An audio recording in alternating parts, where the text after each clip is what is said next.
할렐루야. 우리 옆에 있는 분들과 함께, 앞뒤에 있는 분들과도 함께 인사하겠습니다. 주님의 제자로 살아가시기를 바랍니다. 시작.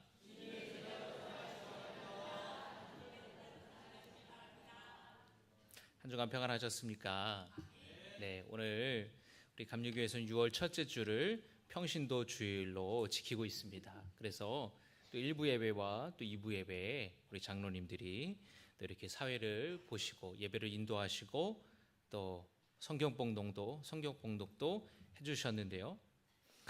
우리 감리교가 시작되면서부터 이 평신도 사역을 강조하셨던 존 웨슬리 목사님의 정신을 이어가는 의미가 있습니다. 감리교를 시작하신 존 웨슬리 목사님은 평신도들을 훈련시키셔서 말씀을 전하게 하기도 했고, 또 이 평신도 지도자들이 속장이 되어서 속도원들을 돌보는 교회 일에 앞장서게 하였습니다. 아마 여러분, 우리 감리교회를 다녀온 사람은 또 우리 성도님들이시라면은 존 웨슬리에 대해서 모르시는 분은 아마 안 계실 거예요. 그런데 혹시 프란시스 에즈베리라는 이름을 혹시 들어보셨습니까? 아마 처음 들어보시는 분들이 많으실 겁니다. 우리나라에서는 잘 알려져 있지 않은데 미국에서 감리교인 중에 프란시스 에즈베리를 모르는 사람이 없습니다. 왜냐하면 이 프란시스 에즈베리가 미국 감리교의 아버지이기 때문에, 이 프란시스 에즈베리가 미국에서 감리교를 부흥운동을 이끌었던 지도자였기 때문에 그렇습니다. 그래서 미국의 감리교회에는 13개의 감리교 신학교가 있는데, 그 중에 한 신학교는 이 에즈베리 이름을 따서 에즈베리 신학교라고 이름을 붙이기도 했고요. 이 에즈베리는 15살 때 회심을 했습니다. 그래서 이 10대 젊은이들을 인도하는 속장이 되어서 그 속회를 인도하면서 말씀을 나눴습니다. 그리고 어디든지 요청이 있으면 가서 하나님의 말씀을 전하였어요. 이 에즈베리가 23살 때 존 웨슬리는 그를 평신도 설교자로 세웠습니다. 그래서 영국 전역을 돌아다니면서 하나님의 말씀을 전하게 되었는데요. 웨슬리처럼 옥스퍼드에서 정규 신학 과정을 밟은 것도 아니었고 안수받은 성직자도 아니었습니다. 그는 평신도였고 젊은 20대 초반의 청년이었지만 뜨거운 열정을 가지고 복음을 전하였고, 그리고 이 에즈베리의 설교를 듣고 많은 사람들이 은혜를 받고 회심을 경험하고 주님께로 돌아왔다라는 것이에요. 존 웨슬리 목사님이 미국으로 갈 선교사들을 모집을 했습니다. 그때에 에즈베리가 자신이 미국에 가겠다고 자원을 하였어요. 오늘날에는 미국이 전 세계에서 가장 잘 살고 부유한 나라지만, 이때 당시에 미국은 굉장히 어려운 시기였습니다. 유럽 본토보다 못 사는 나라였어요. 영국 식민지였고 아직 개발이 되지 않고 어떤 한 국가의 모습으로 있지 못했기 때문에 굉장히 어려운 상황에서 이 에즈베리가 26세 때에 선교사로 가겠다고 자원을 하였어요. 그래서 에즈베리가 영국에서 미국으로 건너가게 되었습니다. 그가 뉴욕과 볼티모어와 같은 도시뿐만 아니라 먼 개척지 같은 데도 말을 타고 돌아다니면서 산을 넘고 강을 건너 순회 설교자로 복음을 전하였고요. 40년 동안 일평생 미국 전역을 돌아다니면서 하나님의 말씀을 전하였습니다. 12년이 지나서 그가 38살의 나이에 뒤늦게 목사 안수를 받기까지 에즈베리는 평신도 설교자로 헌신을 해왔고, 또 그가 목사가 되고 또 목회를 하며 70세의 나이에 하나님의 부르심을 받을 때까지 일평생 목회를 하고 말씀을 전하고 복음을 전하고 집회를 인도하는 그런 부흥사로서 하나님의 일에 깊이 헌신을 하게 되었습니다. 그래서 이 에즈베리가 영국에서 미국으로 건너갈 때만 해도 미국에 있는 감리교인의 숫자가 300명밖에 되지 않았어요. 그런데 에즈베리가 70세에 하나님의 부르심을 받았을 때에 미국 감리교인의 숫자가 20만 명이 되었습니다. 이 놀라운 부흥을 이 에즈베리 목사님과 함께 많은 성도들이 이 부흥을 일으켰다라는 것이에요. 존 웨슬리 목사님은 이처럼 평신도 순회 설교자들을 세워서 적극적으로 많이 세워서 될 수 있는 한 많은 곳에서 하나님의 말씀을 전하게 했고 또 복음을 전하게 하였습니다. 그래서 이 감리교회는 예수님의 제자로 훈련받은 평신도들이 주체적으로 적극적으로 이 부흥 운동에 앞장섰다고 할 수가 있습니다. 평신도들의 삶의 변화는 곧 영국 사회의 변화로 또 이어지게 되었다라는 것이에요.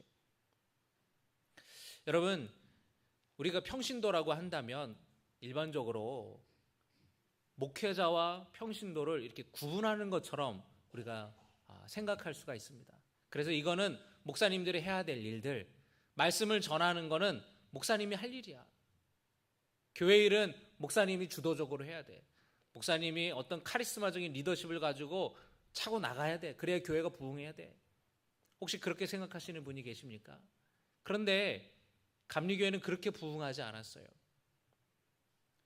목회자와 또 평신도들이 함께 협력하고 함께 동역하면서 복음을 전하였고, 이 웨슬리 목사님은 평신도에게 설교권을 줘서 안수받지 않은 이 평신도들이 복음을 전하게 했습니다. 왜냐하면 웨슬리 목사님 혼자서 이 사역을 감당할 수 없었기 때문에.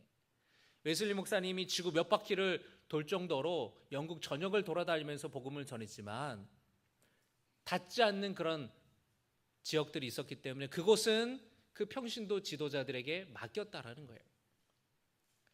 여러분, 우리가 말씀을 들을 때 여러분 저는 그랬으면 좋겠어요. 우리가 학생으로서 공부할 때 선생님이 하시는 말씀을 듣다 보면은 깜빡 졸기도 하고 또 잘 이해가 안 되는 부분은 그냥 얼렁뚱땅 넘어가기도 하지 않습니까? 그리고 학생 때는 선생님이 가르쳐 준 거를 또 까먹기도 하고 잊어먹기도 하고, 선생님이 열을 말하면 한 7, 8가지 알아들을까요? 그런데 여러분이 만약에 누군가에게 교육하고 가르쳐야 된다라고 생각한다면 그 시간에 그렇게 졸거나 아니면은 10개 중에 그냥 7, 8개만 대충 알아가고 그렇게 하지 않을 거예요. 철저하게 공부하고 더 많은 것을 공부할 겁니다. 왜냐하면 다른 사람을 가르쳐야 되고 알려줘야 되니까. 내가 잘 모르면 안 되니까. 여러분, 저는 여러분이 말씀을 들을 때 그랬으면 좋겠어요. 그냥 왔다가 그냥 가시는 것이 아니라 여러분이 말씀을 들을 때 이 목사님이 선포하는 이 하나님의 말씀을 내가 누군가에게 전해야 된다라는 마음을 갖고 여러분이 들으셨으면 좋겠어요. 제가 설교할 때 여러분 주일날 1부 예배, 2부 예배 또 유튜브로 듣는 성도들이 몇백 명 정도 되죠. 그런데 여러분이 이 말씀을 듣고 여러분이 일주일 동안 3명에게 이 말씀을 전한다고 생각해 보세요. 그러면은 1000명이 넘는 사람이 이 복음을 듣는 거예요.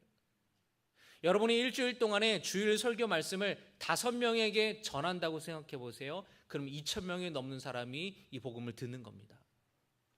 그냥 말씀을 듣는 것으로 끝나는 것이 아니라 내가 말씀을 전하는 자라는 여러분이 생각을 갖고 말씀을 들으시고 또 실제로 그렇게 하시기를 주님의 이름으로 축복합니다. 우리가 여러분 전도한다라고 얘기할 때에 그것은 전도지를 나눠주거나 물티슈를 나눠주는 거라고 우리가 생각할 수 있는데 그렇지 않아요. 교회로 데리고 오는 거는 인도하는 겁니다. 전도하는 거는 뭐예요? 복음을 전하는 거예요. 말씀을 전하는 거예요. 감리교 부흥운동의 시작은 평신도들이 말씀을 전했습니다. 여러분, 오늘 주일 설교 말씀을 듣고 한 주간 동안 누군가에게 이 들은 말씀을 전할 수 있기를 주님의 이름으로 축복합니다. 그냥 아유 교회 나와요. 교회 나오면 다 좋아. 안 좋은 거 없어. 다 좋아. 여러분, 사람들이 들었을 때에 정말 교회 가면 좋구나. 설득하고 또 논리적으로 이해하고 정말 그 자발적으로 그 발걸음이 나오게 하려면 우리가 말씀을 잘 전해야 되지 않겠습니까? 아유 교회 나와보세요 이야기할 때에 교회 가면 뭐가 좋아요? 할 때에 뭐가 좋은지 여러분이 말씀을 하실 수 있어야 되겠죠. 구원이라는 게 뭐예요? 아니 꼭 왜 예수를 믿어야 구원을 받는다고 이야기를 해요? 왜 성경은 죄인이라고 말합니까? 할 때에 여러분 꿀먹은 벙어리처럼 가만히 계시거나 아유 그거는 목사님한테 가서 들으면 돼. 잠만 말고 들어와 내가 맛있는 거 밥 사줄게. 여러분이 복음을 전해야 된다니까요. 여러분이 주님께서 우리를 부르셨습니다. 그리스도인으로 부르셨어요. 증인으로 부르셨습니다. 증인은 내가 보고 듣고 경험한 것을 증거하는 사람입니다. 여러분이 경험했던 하나님의 놀라운 구원의 은혜를 전하는 거예요. 증거하는 거예요. 그래서 여러분 주님의 말씀을 전하는 사명이 우리에게 있다는 것을 여러분이 기억하시기를 주님의 이름으로 축복합니다. 우리나라에도 훌륭한 평신도 지도자들이 있어요. 작년에 우리 장로 부부 수련회로 제주도 성지순례를 다녀왔습니다. 우리 장로 갔다 오신 장로님 권사님들이 너무 좋아서 우리 젊은이들도 좀 갔으면 좋겠다 해서 올 초 중고등부 겨울 수련회 때 제주도 가서 성지순례를 했죠. 한번 화면을 한번 사진을 한번 띄워 주실까요? 저 교회가 금성교회예요. 금성교회. 저 사진은 장로님들과 우리 부부 수련을 갔었을 때고요. 그 다음 사진은 우리 중고등부 아이들이 함께 갔었을 때입니다. 그 이야기를 함께 나누려고 합니다. 조봉호 선생이라는 분이 계신데 이 조봉호 선생이라는 분은 언더우드 선교사가 세웠던 학교에서 공부를 하면서 예수님을 믿게 되셨다고 해요. 그런데 아버지가 돌아가시면서 고향 제주도로 내려오게 되었는데 이 조봉호 선생이 주변 이웃들에게 예수님을 전했던 거예요. 교회도 없었고 목사도 없었고 그곳에 복음을 전하는 선교사도 없는 그 애월의 한 동네에 이 조봉호 선생이 내려서 이웃에게 먼저 복음을 전하여서 믿게 된 사람들이 있었습니다. 그래서 자기 가정에서 자기 집에서 기도 모임을 시작을 했어요. 그래서 이 신앙 공동체를 기초로 하여서 이기풍 목사님을 통해서 금성교회가 세워지게 되었습니다. 그 화면에 보신 교회가 이제 아주 오래된 그 금성교회 모습이고요. 그 다음 사진을 한번 보여주시면은 한 20년 전에 그 한 몇백 미터 떨어진 곳에서 교회를 아주 다시 이렇게 언덕에 잘 세웠어요.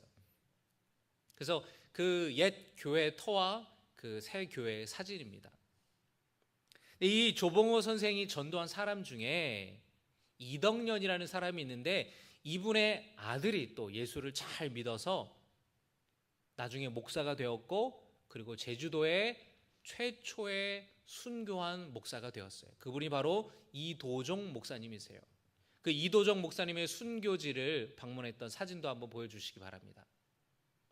이도종 목사님이 목회를 하면서 여러 목회자가 제주도에 부족했기 때문에 여러 교회를 목회를 하셨는데 제주도 4.3 사건 때의 일이었어요.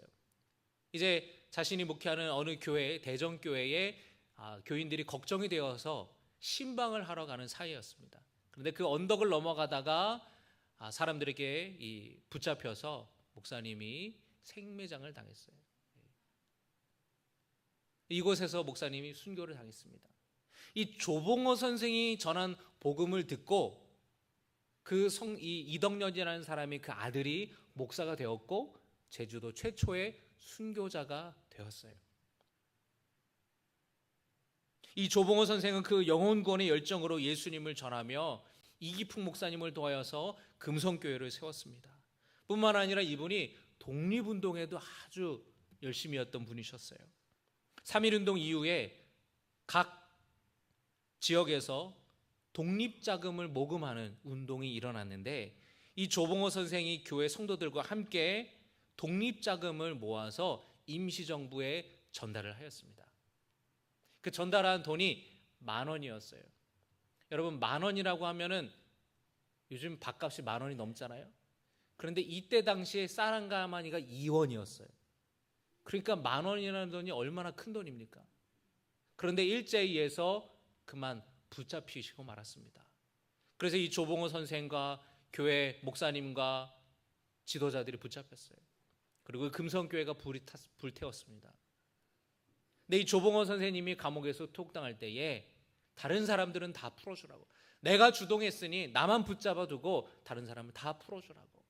그래서 이 조봉호 선생이 옥살이를 하면서 고문을 당하다가 그만 세상을 떠나시게 되었어요. 순교하신 거죠.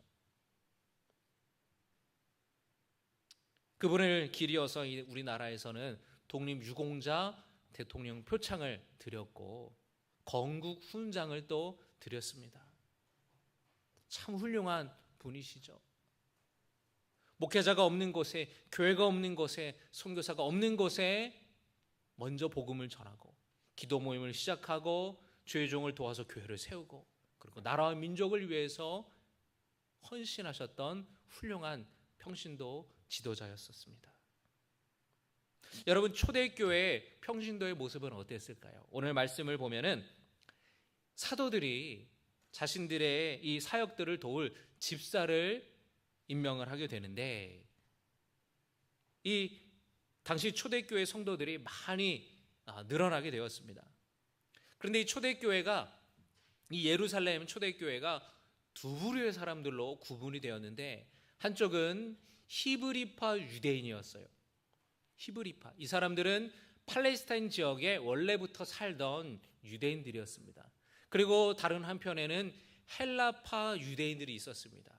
이 사람들은 팔레스타인 유대 땅을 넘어서서 다른 이방 지역에 살던 사람들이 다시 예루살렘으로 들어와서 살았던 사람들이었어요.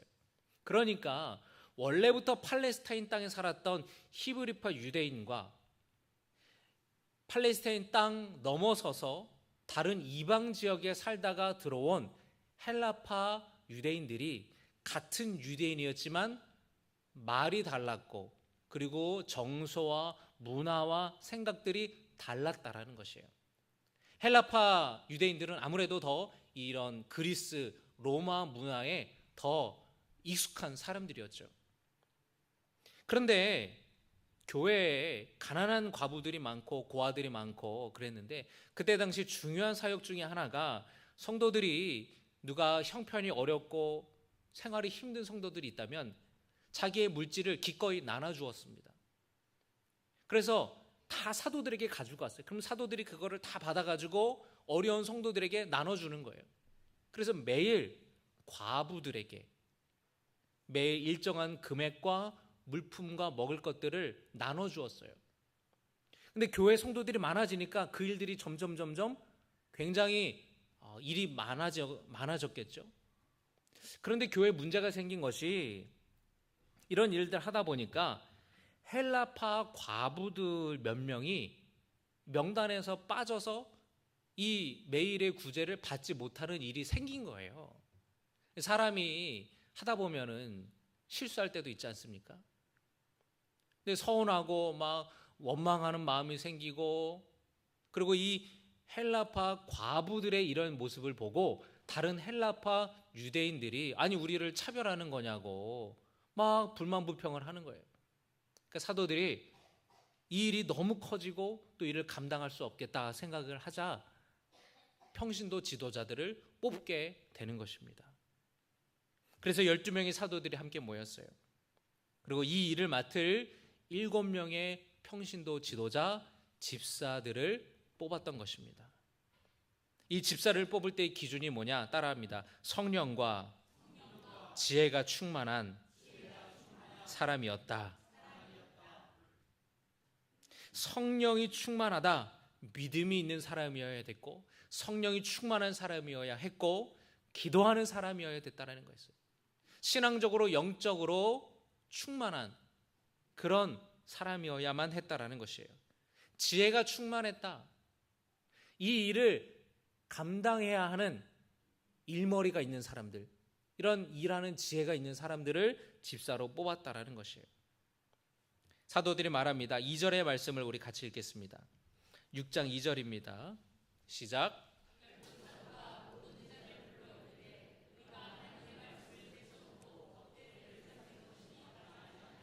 4절입니다. 우리는 오로지 기도하는 일과 말씀 사역에 힘쓰리라 하니. 아멘. 사도들이 교회 모든 일을 다 할 수 없었기 때문에 보다 목회에 전념하기 위해서, 복음을 전하는 것에 전념하기 위하여서 평신도 지도자들을 세웠다라는 것이에요. 이처럼 초대교회가 시작될 때부터 사도들과 평신도들이 함께 협력하여서 동역하여서 복음을 전하고 교회가 세워졌다라는 것이에요. 그런데 놀라운 것은 이 집사로 세워진 사람들이 이런 교회 일만 했던 것이 아니라 복음을 전하는 일도 감당했다라는 것이에요. 그 다음에 여러분 7장의 말씀을 사도행전에 보시면 스데반 집사가 복음을 전하는, 예수님을 십자가에 못 박혀 죽게 했던 그 사람들 앞에서 예수님에 관해서 설교하고 증거하는 것을 보게 됩니다. 그는 사도가 아니었어요. 그러나 그는 평신도였지만, 집사였지만 하나님 말씀을 전하였습니다. 여러분, 하나님의 말씀을 전하는 것은 목회자만 하는 것이 아니라 우리 모두에게 주신 사명이라는 것을 여러분이 기억하시기를 주님의 이름으로 축복합니다.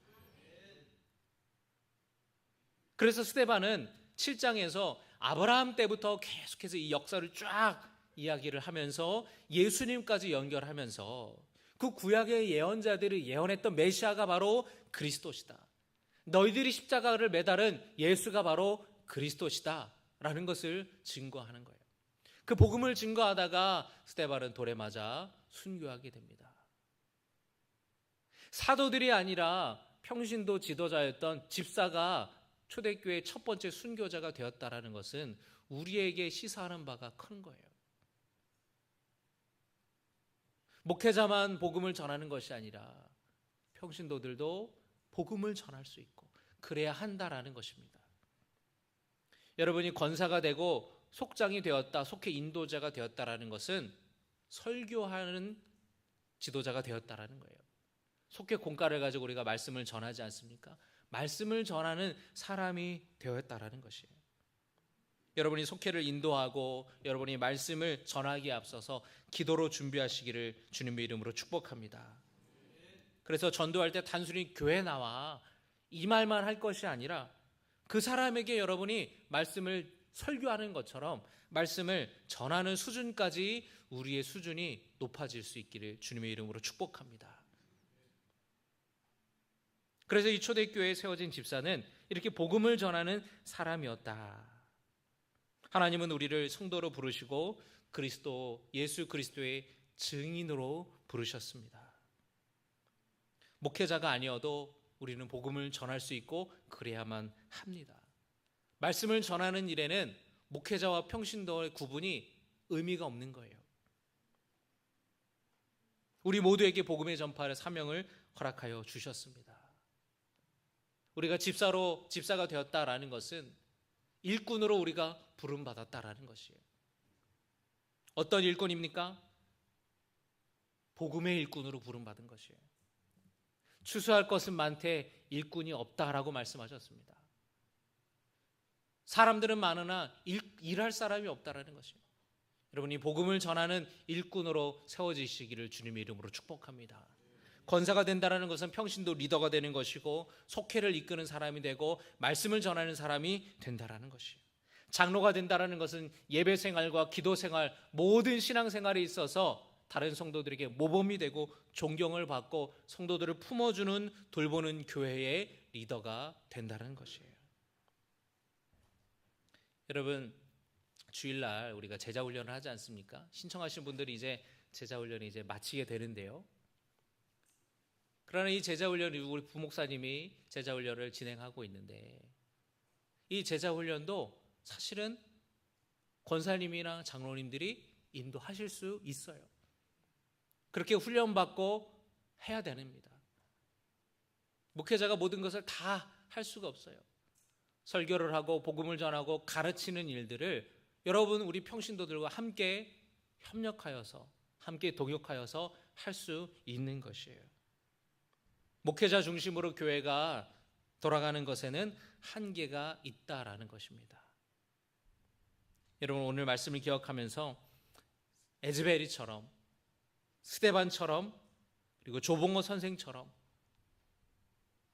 영혼 구원의 열정이 회복되시기를 주님의 이름으로 축복합니다.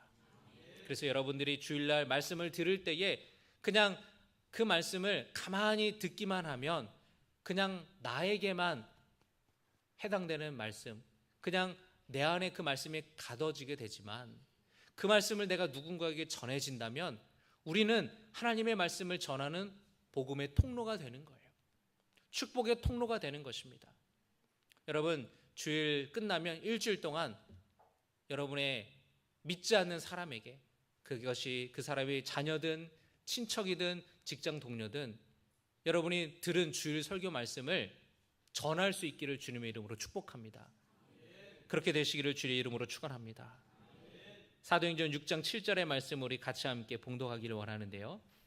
6장 7절의 말씀입니다. 시작. 하나님의 말씀이 점점 왕성하여 예루살렘에 있는 제자의 수가 더 심히 많아지고 허다한 제사장의 무리도 이 도에 복종하니라. 아멘. 하나님의 말씀이 점점 왕성해졌다라는 거예요. 사도들뿐만 아니라 평신도들도 주변의 이웃들에게 말씀을 전했기 때문에 말씀이 점점 왕성하게 되었고 제자의 수가 어떻다고 되었습니까? 더 심히 많아졌다. 그냥 많아진 게 아니에요. 심히 많아졌어요. 더 심히 많아졌어요. 그리고 제사장의 무리가 누굽니까? 예수님을 십자가에 못 박게 했던 그 주동자들, 그 사람들도 이 복음 앞에 엎드려졌다라는 것이에요. 여러분 우리 교회가 건강에 세워지고 놀라운 부흥이 저와 여러분을 통해 일어나기를 주님의 이름으로 축복합니다. 함께 기도에 힘쓰고 주님께서 우리에게 맡겨주신 복음 전파의 사명을 감당할 수 있기를 주님의 이름으로 축복합니다. 주님을 섬기는 일에 최선을 다하는 우리 성도 되시기를 주님의 이름으로 축복합니다. 오늘 주신 말씀을 기억하면서 우리 함께 찬양하기를 원하는데요. 나는 주님을 섬기는 것에 후회가 없습니다 라는 찬양입니다. 우리 지난번에 한번 불러봤던 찬양인데 우리 함께 오늘 말씀 기억하면서 또 이 찬양의 가사를 우리가 기억하면서 함께 결단하는 마음으로 찬양하기를 원합니다.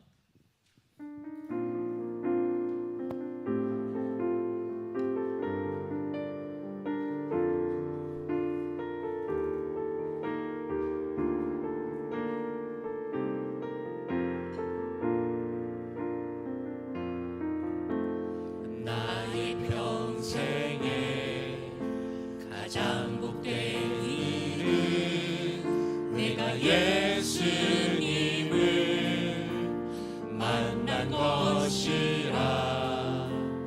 나의 평생에 가장 잘한 일은 내가 예수님을 주로 섬긴 것이라. 세상 살 동안 내가 걷는 길이 때론 험하여서 넘어질 때도 주의 강한 손이 나를 붙드시니 나는 예수님만 주로 섬기며 살리. 주를 섬기는 것에 후회가 없습니다. 주를 섬기는 것에 후회가 없습니다. 내가 걸어온 모든 시간 다 주의 은혜니 내가 걸어갈 모든 날도 주만 섬기며 살리. 오직 예수 이름 부르며 살아가리라. 나는 주를 섬기는 것에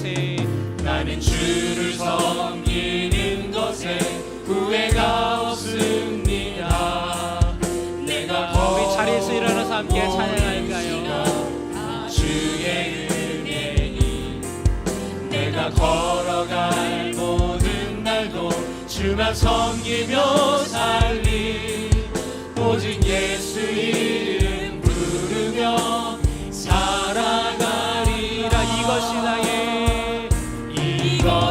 나의 간증이요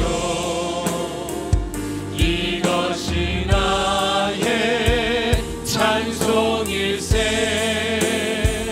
나 사는 동안 끊임없이 구주를 찬송하리로다. 이것이 나의 간증이요 이것이 나의 찬송일세. 나 사는 동안 끊임없이 구주를 찬송하리로다. 우리 시간에 함께 기도합시다. 하나님, 우리가 오늘 평신도 주일로 지키며 우리를 향한 주님의 부르심을 기억하며 나아가기 원합니다. 하나님, 프란시스 에즈베리처럼 또 조봉호 선생처럼 또 초대교회 세반처럼 평신도로서 하나님의 복음의 일꾼으로 주님의 제자로 훈련받아서 하나님의 말씀을 전하고 복음을 전하는 일에 우리가 헌신하며 결단하겠습니다.